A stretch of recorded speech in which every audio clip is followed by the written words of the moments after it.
Hey folks, my name is Nick, this is Board Game Brawl, and today we're taking a look at the game The King's Armory, designed by John Rote and published by his company Gatekeeper Games. Now, The King's Armory was a Kickstarter project that failed to meet its funding goal, but it is in the process of retooling, getting ready for a relaunch on Kickstarter, and as part of that, John sent me a prototype of the game for review purposes. But having said that, I have not received any compensation for this review. I'm not keeping the prototype, and so you're going to get my honest opinion of what I really think about the game. Now, what is the King's Armory? It's a tower defense game. It's in the tradition of video games and iOS games that are also tower defense games, and it has some of the same sort of themes, but with some interesting twists to it. First off, this game feels much more like a tower defense game mixed with an RPG type game, because each of the characters that you control cooperatively have their own special abilities and attacks that are very similar to the Dungeons and Dragons type characters. You have the Scion, you have the Mage, you have the Warrior, you have the Ranger, and you can even go so far as to customize your characters by buying equipment, having hirelings, and upgrading all of those same equipment and hirelings, and so on and so forth. But basically, you're putting towers out on this board that you're going to construct from different tiles, which means that the board can be different every time, and you're going to put out towers that you're going to use to help defend your castle gates by using your heroes and actually moving down in the thick of it, attacking the waves after waves of monsters that come through, trying your absolute best to keep your castle gates up. So, like I said, this mixes RPG elements with tower defense elements, but does that mix actually come together to make a good game? Well, why don't we take a look at it, give you a brief overview, then we're going to come back, and I'll give you my final opinion.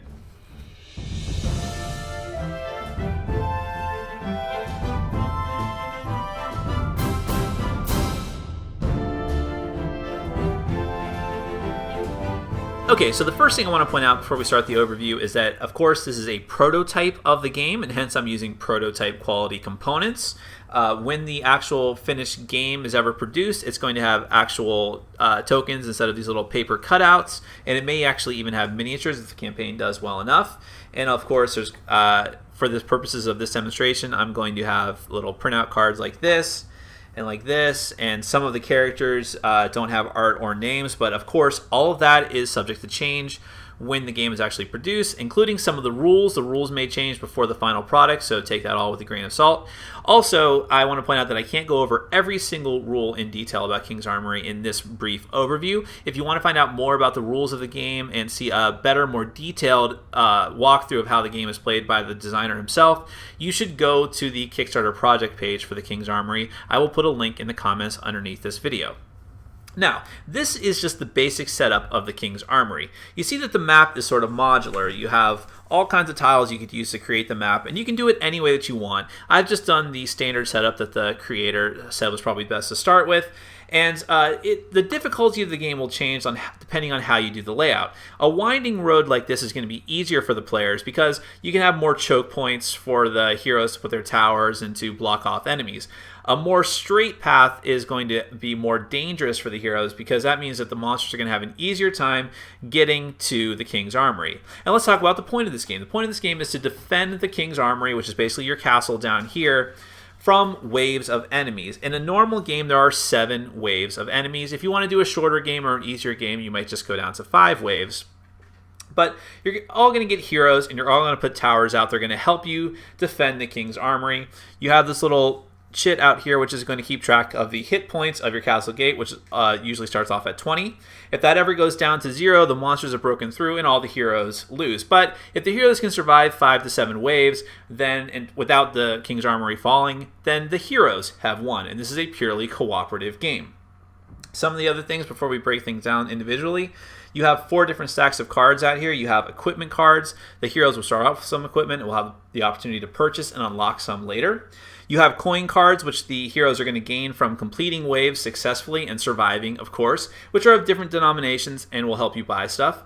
You have reinforcement cards over there in the corner, which are going to give you hirelings and other party members that you can control to help defend against future waves.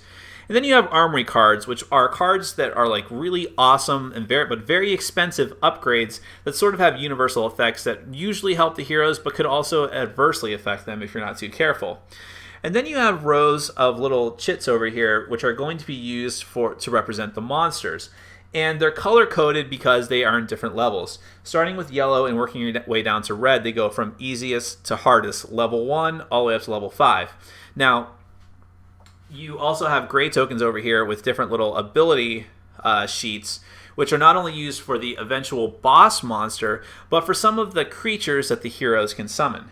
And then you've got towers, which you're going to be putting all over the board, and the actual character sheets. Let's break those down one by one. Oh, one more important thing to mention. There is a wave sheet, which is also very important, and a little reminder of how to interpret all of the tokens. So, like I said, let's break those down one by one. Alright, one of the most important parts of the King's Armory is the wave card. Now, this is kind of like the cheat sheet and guideline that's going to tell you how many monsters are coming out, how powerful they are, and some of the other players set up. So over here we have all the waves down on the side, and then how many monsters are going to come out per wave.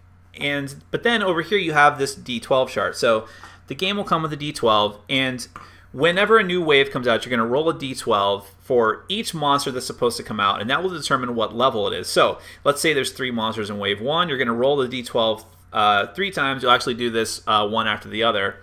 And for whatever number comes up, that's what level monster. So for wave 1, if you roll a 1 through 5, it's just going to be a measly level 1 monster. So you're going to grab one of the yellow tokens, which will be shuffled randomly, and you're going to put that at the entrance of the road, and that's going to be coming down as part of the wave. Now, you might instead roll a 6, 7, or 8, in which case you'll have to grab a level 2 marker from the green pile, and so on and so forth. Now, of course, the waves get more difficult, and the number of monsters increase, but so does the maximum level that can be allowed. So once you get to wave 6, there are no more level 1s have the possibility of coming out, and it is much more likely the level 4s and level 5s will come out, and so on and so forth.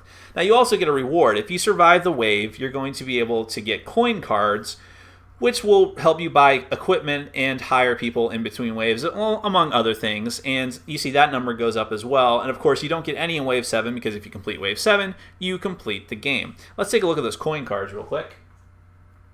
The coin cards are all basically the same. They just come in different denominations from 50 up to, I can't really remember, I think it's like 150, 250 gold perhaps. You'll get a number of those, and those are basically, I'm sorry about that, those are basically party gold. You'll spend those communally, deciding how best to spend it to improve your party and improve your odds of winning. Let's look at some of the other stuff here. So actually, let's go over to the side first. The players are going to start with a number of towers they can put on the board equal to whatever their number is. Let's assume for this example we're going to do a 4-player game, so we'll have 2 of these towers. Now, you can put these out on any one of the open space squares. You can't put them on the road, or you can't put them anywhere like on the castle entrance, but you can put them on any one of these open spaces, 1 per tile, or actually no, you can put even more than 1 per tile, I believe. And your heroes can start on either a space in the tower or up to 2 spaces away. And if you're in the tower, you're going to get a bonus to your range as well. Now, some of the other things here. According to the number of heroes that are played, the game is going to actually get more difficult, or perhaps easier. If you're playing a solo game, there's only you subtract 1 from the number of monsters that come out in each wave, and you're actually going to take an extra coin on a completed wave, and there's no modifier to the D12.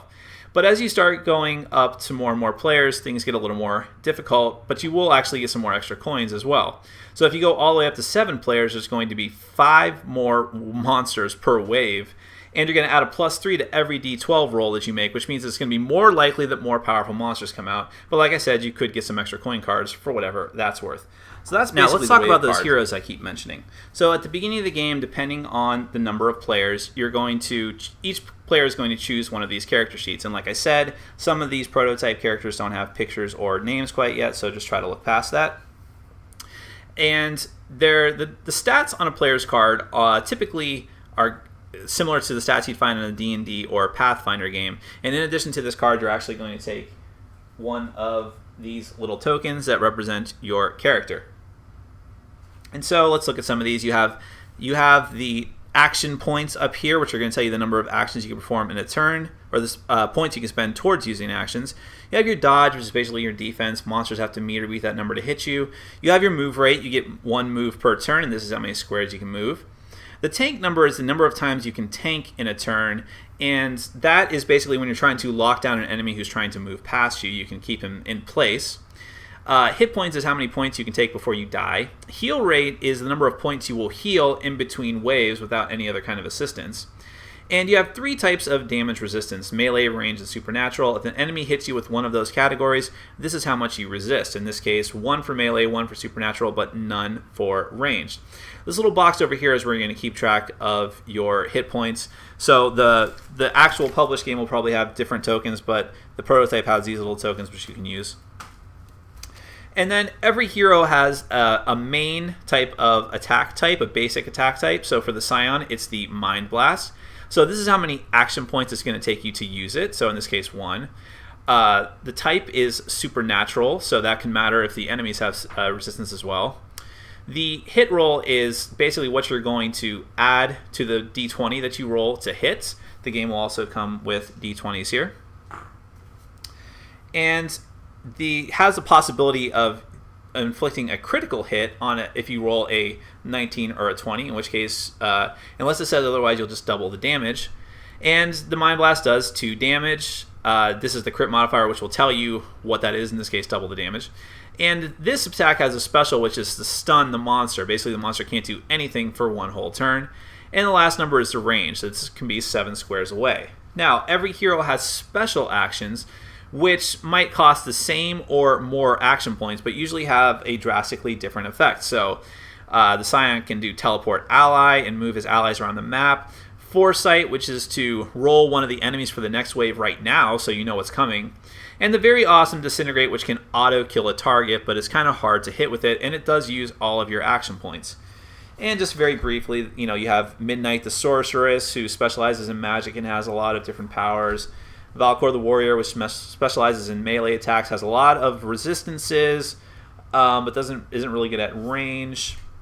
He can also tank a lot. You have the Psionic Warrior, which is kind of like a psionic variant of the Warrior.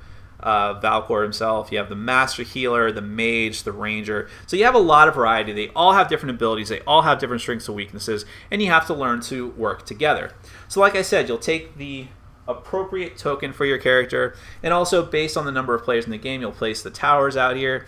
Once you have your towers in place, however you want to put them, I'm sure this is probably not optimal, but I'm just doing it for an example, you will put your heroes either in the tower or within 2 spaces of it. Wherever you want to go, you have the time to tactically place yourselves in order to have the most advantageous defense against the oncoming waves of monsters. Now, each player is also going to get 2 equipment cards from the deck, which even though you'll be able to see them and keep them in front of you, they are technically considered locked. In between waves, you can spend 150 gold to unlock these items and actually use them or pass them between other players, as long as they're unlocked.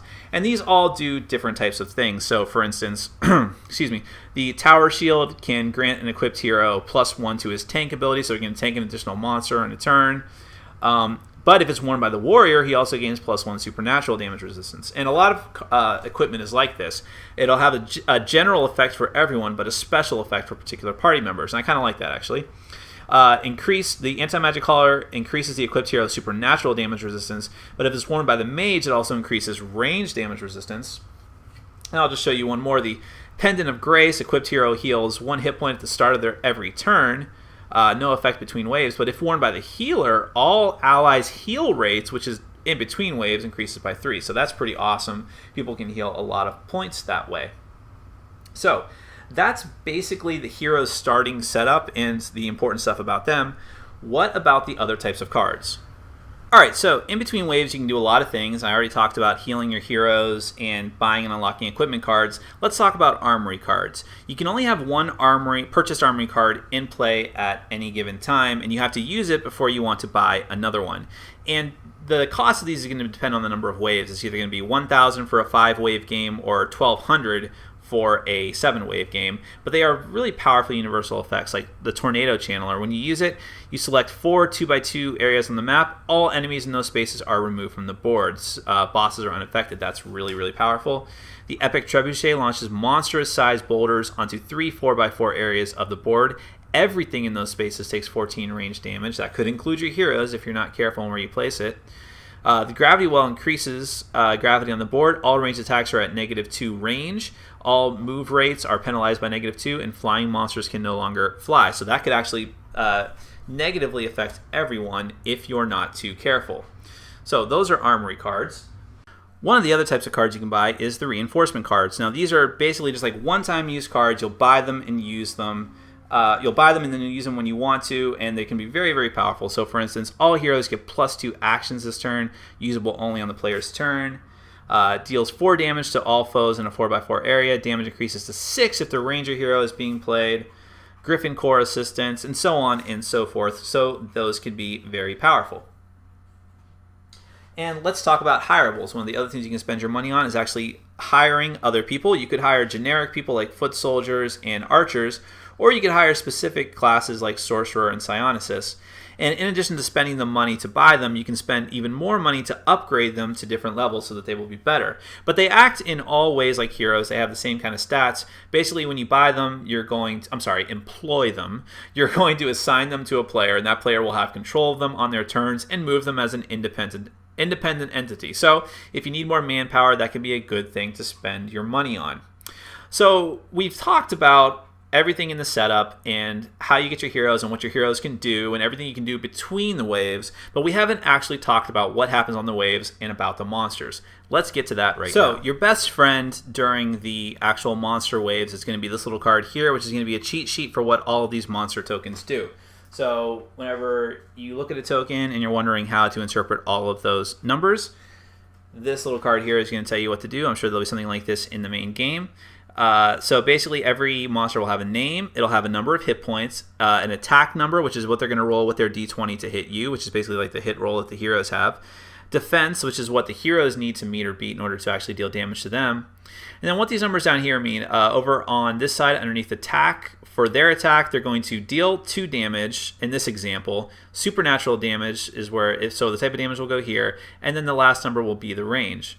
Over here, these are the type of resistances that the monster has. It would go melee, range, and supernatural.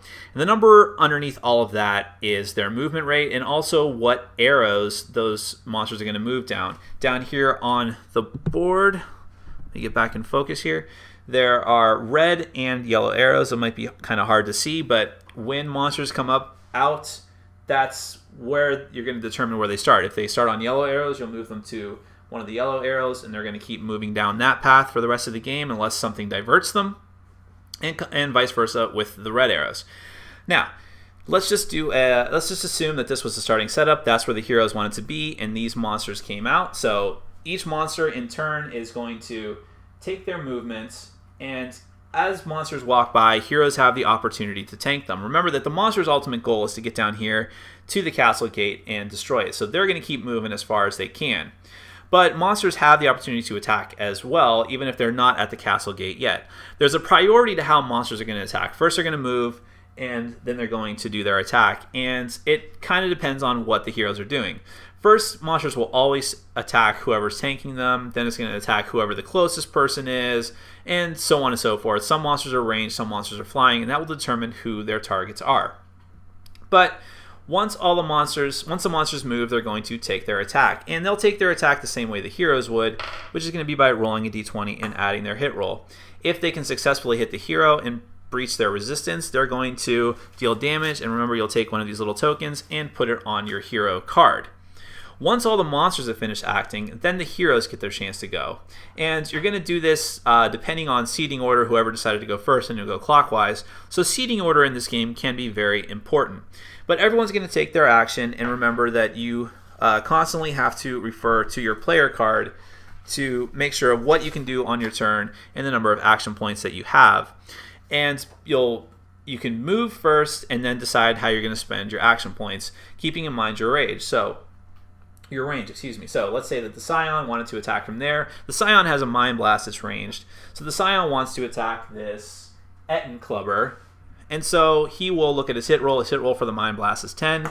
He'll roll the d20, and that is actually a crit, possibly. If a 29 hits that Etten Clubber, which I'm sure that it does, the Etten has a defense of 11, so that's a hit, and it's a crit. So I deal twice the damage, which would be 4 damage to that Etten Clubber, and he's stunned for his next turn. Now, the Ettenklubber has 12 health, so he survives, but he's down 4. He'll keep that damage, and all the rest of the heroes are going to take their turns as well, trying to kill as many monsters as possible. But if you can't kill the monsters, they stick around, and then once all the heroes are done, it goes back to the monsters. And you're going to keep doing this back and forth. The monsters will take all their turns, the heroes will take all their turns, until either all the heroes are dead, hopefully not, or all the monsters are dead. And if all the monsters are dead, that's the end of the wave. You'll take your reward in gold coins, then you'll have the entire turn to buy equipment, buy hireables, buy reinforcement cards, buy armory cards, heal up, all those kind of things that you need to do, swap items if you've unlocked them, and so on and so forth. Then you'll go to the next wave. You're going to refer back to the magical wave chart of goodness, and keep going until you get through every single wave. Future waves are very, very similar, but eventually you're going to fight a big boss as well, which is basically going to be a bigger, nastier version of the enemies that you've been fighting up to this point, like the Sky Titan, who I really would not want to fight him if I were you, but you must because you are powerful heroes. You will eventually destroy every enemy in your path and win the game if you can survive 5 to 7 rounds. And that is just a very basic overview of the King's Armory. So, some really, really interesting things going on in this game. Now, in the interest of full disclosure, I've played this game 4 times. I did 2 solo games, I did 1 game with 7 players, and I did 1 game with just 5 players. And honestly, the interesting thing is that it plays very similarly with each grouping of players. I don't think that there's a right amount of players for this. With more players, you're going to have a little extra time to the game, and that could hurt it a little bit because one of the things I like about the game is that it can move very quickly. So more players are going to bog that down a bit.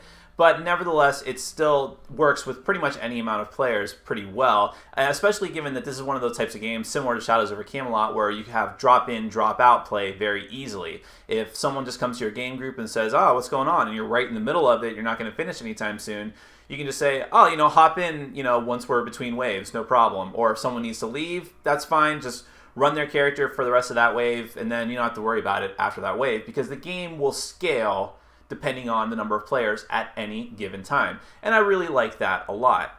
Now, the game itself, I mentioned this in my intro, but I really like how all of the characters are very different and in a sort of role-playing game type way. So you have all of your attacks, your defenses, your different types of heal rates and hit points, and then your special abilities, and you have the action points that you have to spend in order to use those abilities. I like that a lot. I like any game where you have distinct characters. If all the characters were just the same, or if they were just kind of bland, like, I'm the archer and I can shoot range and that's it, or I'm the wizard and I just do range too, but it's supernatural instead, that would be kind of boring, but this one actually switches it up quite a bit. For instance, I really like that the mage can teleport. That's awesome.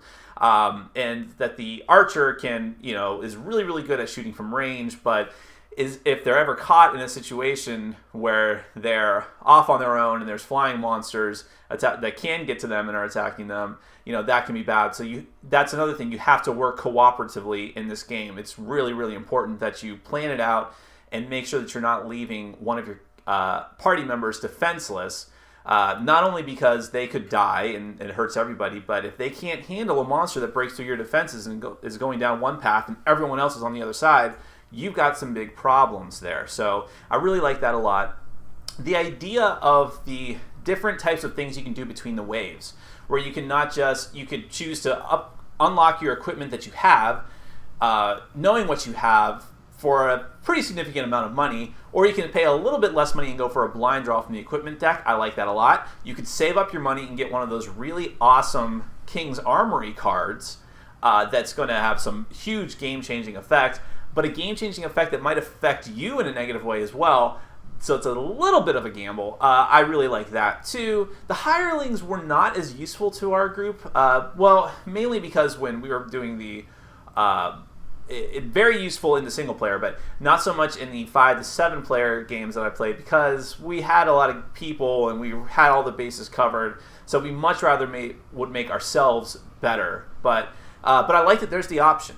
I'll always love more and more varied options in the game. Now, the couple of bad things that I don't like about the game, a lot of it has to do with just the fact that I only had a prototype of the game, and I'm hoping that they are kinks that will be worked out when the final game is released.